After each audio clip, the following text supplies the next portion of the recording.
할렐루야. 주 예수님 은혜 안에서 평안하셨습니까? 계속해서요.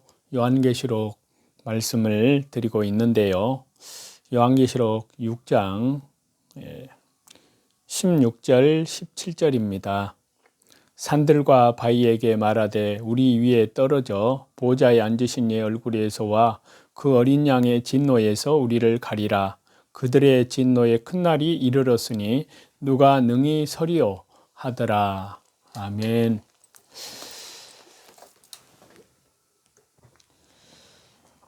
그리스도의 복음을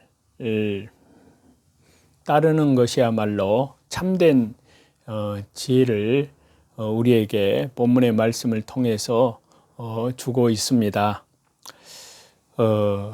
여기 16절에 마지막 날 대재앙이 임할 때 세상에 믿지 않는 사람들은 산의 굴과 바위 틈에 숨어서 산과 바위를 향해서 자기들을 가려달라고 부르짖는다고 했습니다. 그리고 이러한 예언은 구약의 선지자들이나 주님의 예언을 통해서도 반복이 되고 있는데요.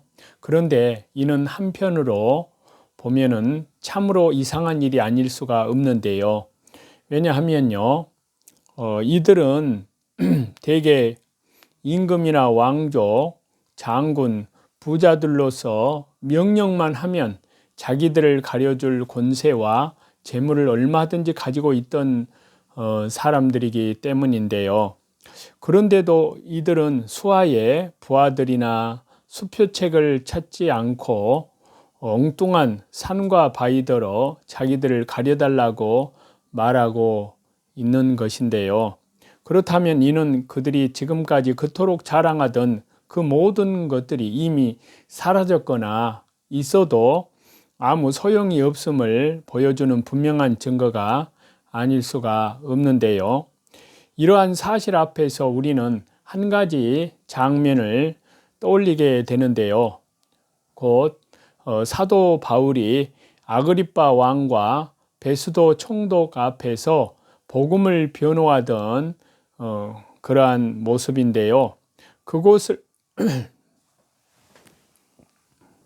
보면 베스도 총독과 아그리빠 왕은 모든 것을 버리고 오직 복음만을 따르던 사도 바울을 보면서 미쳤다고 하였습니다. 그리고 이에 대해서 사도 바울은 자기는 올바른 정신으로 증거한다고 말하면서 오히려 아그리빠 왕과 베스도 총독이 자신과 같아지기를 원한다고 사도행전 26장에 보면 그렇게 말씀을 하고 있는데요. 따라서 그 당시에는 과연 누가 미쳤고 누가 제정신인지 쉽게 판단이 서지 않습니다. 그렇지만요, 저와 여러분, 마지막 날에 있을 일들에 대한 오늘 이 본절의 요한계시록 6장 16절의 말씀을 보시면 과연 누가 미쳤고 정신이 온전했는지를 분명하게 알 수 있는데요.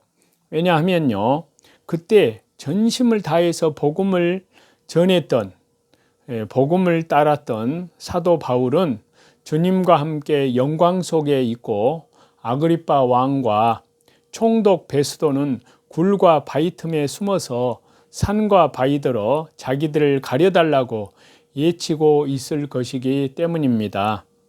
그런데도요, 지금 이 시간까지 이 땅의 많은 사람들은 하나님의 진노와 심판에서 전혀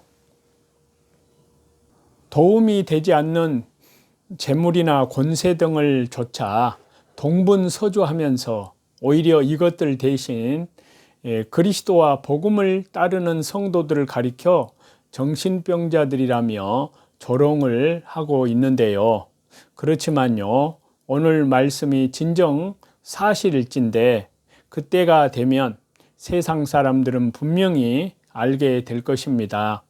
곧 누가 진정 정신병자였고 누가 온전한 정신과 지혜를 지닌 사람들이었던가를 말입니다. 그렇기 때문에 저와 여러분 오늘 우리는 마지막에 있을 일들을 이처럼 선명한 모습으로 보여주는 성경 말씀을 날마다 읽으면서 세상이 뭐라고 하든지 조금도 요동함이 없이 오직 그리스도와 복음만을 순종하는 그러한 삶을 살아가고 있는 것입니다. 그리하여 마지막 날 오늘의 말씀이 1.1획도 틀림없이 모두 이루어지는 그때 저와 여러분, 우리는 산과 바위 틈이 아니라 주 예수님 그리스도와 함께 천국의 영광 속에서 승리의 찬양을 부르시는 저와 여러분이 다 되시기를 우리 주 예수 그리스도 이름으로 간절히 축원합니다. 그래서 로마서 1장 16절에 말씀을 보시면요, 사도 바울이 고백합니다. 내가 복음을 부끄러워하지 아니하노니 이 복음은 모든 믿는 자에게 구원을 주시는 하나님의 능력이 됨이라. 첫째는 유대인에게요, 또한 헬라인에게로다. 그렇게 말씀을 하고 있고요. 또 신약성경 빌립보서 3장 7절과 8절을 보시면 그러나 무엇이든지 내게 유익하던 것을 내가 그리스도를 위하여 다 해로 여길 뿐더러 또한 모든 것을 해로 여김은 내 주 그리스도 예수님을 아는 지식이 가장 고상함을 인함이라. 내가 그를 위하여 모든 것을 잃어버리고 배설물로 여김은 그리스도를 얻고 내 주 예수 그리스도를 아는 지식이 가장 고상함을 인함이라. 아멘. 그렇습니다. 지금 우리가 살아가는 이 세상은요, 불확실성이란 말로 특징이 지어집니다. 그런데 불확실한 미래를 선도할 수 있는 여러 가지 기술들이 최근 각광을 받고 있는데요. 그 실제 예로 소형 원자로 기술, 2차 전지 에너지 기술, 태양광 발전, 탄소 포집, 재활용 기술, 해상 풍력 에너지 기술 등이 있는데요. 이 모든 것들은 자연 친화적이고 안정적이고 기술 집약적인 산업인데 미래를 열어나가고 불확실성을 확실성으로 만들어주는 기술로 많은 경제적 이윤과 지구 환경에도 일조하는 등의 효과를 거두게 하는데요. 무엇보다도 이들 기술들은 자연과 지구 환경을 보호한다는 특징을 갖고 있는데요. 단적으로 말해 이 모든 과학적, 경제적 성과들은 다 만물 가운데 충만하신 하나님의 영, 성령님의 역사를 인간이 깨달았거나 활용하는 내용으로 이해가 됩니다. 저와 여러분, 구약성경 여호수아서에 보면은 여호수아의 앞날에는 불확실성이 가득했습니다. 그렇지만요, 하나님께서는 그 모든 것들을 확실한 것으로 변하게 하십니다. 어떻게 하냐 하면은요, 성령님의 능력으로 여호수아를 무장하게 하심으로 그렇게 했는데요. 성령님의 능력으로 물음표를 느낌표로 바꾸어 주시고 의심을 확신으로 바꾸어 주셨습니다. 저와 여러분도 그렇습니다. 이 시대에 주의 신실한 복음의 전도자들도 또 하나님 나라와 복음을 위해서 신실하게 살아가는 모든 주의 백성들도 시대를 선도하고 사명을 감당하려면 말씀과 기도와 성령님의 능력으로 충만해 하는데요. 그래서 여호수아 1장 7절에 보시면 오직 강하고 극히 담대하여 나의 종 모세가 네게 명령한 그 율법을 다 지켜 행하고 우로나 좌로나 치우치지 말라. 그리하면 어디로 가든지 형통하리니. 자, 여호수아 이 말씀은요. 자, 율법을 다 지켜 행하라 하시는 이 말씀을 우리 주 예수 그리스도 은혜 안에서 신약의 시대로 말씀을 다시 재해석을 해보면은 말씀대로 살라 하시라는 말씀입니다.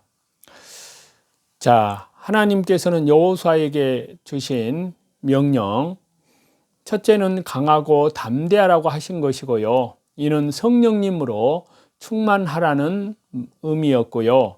두 번째, 율법을 다 지켜 행하라 하신 것은 아까 말씀드린 대로 우리 주 예수 그리스도 은혜 안에서 이 말씀을 풀어보면 하나님의 말씀대로 순종하며 살라는 것을 의미합니다. 저와 여러분, 하나님께서 여호수아에게 강하고 담대하라고 하신 것은 그냥 무작정 적들을 물리치고 땅을 차지하게 하시기 위함이 아닙니다. 만약 그렇다면요, 이것이 어느 민족이 다른 민족을 쳐들어가 그 가진 것을 빼앗는 침략 전쟁과 무슨 차이가 있겠습니까? 하나님께서 여호수아에게 담대하라고 하신 가장 중요한 목적은요, 바로 말씀 그대로 순종하도록 하기 위함입니다. 말씀을 행하기 위해서는 그는 강하여야 하고 담대해야 하였습니다. 그래서 여기에 행하고라는 원문의 표현을 보면요, 준비하고 일하고 그리고 만들고 창조하는 그런 의미가 있는데요, 그냥 막무가내로 말씀을 행하는 것이 아니라 말씀을 행할 준비를 하고 열심히 일을 하듯이 말씀과 기도로 순종을 하고 지켜야 한다는 말씀입니다. 그러면 하나님께서 말씀으로 천지를 창조하셨듯이 하나님 말씀을 행하는 여호수아를 통해서 하나님의 위대한 역사를 이루는 주역이 되게 하신다는 것입니다. 하나님의 말씀이 능치 못함이 없고 그 말씀으로 모든 것을 온전하게 하시듯이 성령 충만함으로 말씀과 기도로 준비된 이들은 말씀과 성령으로 기도로 온전한 역사를 이루게 된다는 뜻입니다. 그러한 저와 여러분이 다 되시기를 우리 주 예수 그리스도 이름으로 간절히 축원합니다. 우리는 은혜를 통해서 기쁨과 힘을 얻습니다. 그러므로 하나님께서 우리를 어떻게 바라보고 계시는지를 확실히 알아야만 올바른 신앙생활을 할 수 있는데요, 사실 우리가 기쁨이 가득한 삶을 사느냐 아니면 낙심과 실망이 가득한 삶을 사느냐 하는 문제는 우리를 바라보시는 하나님의 관점을 어떻게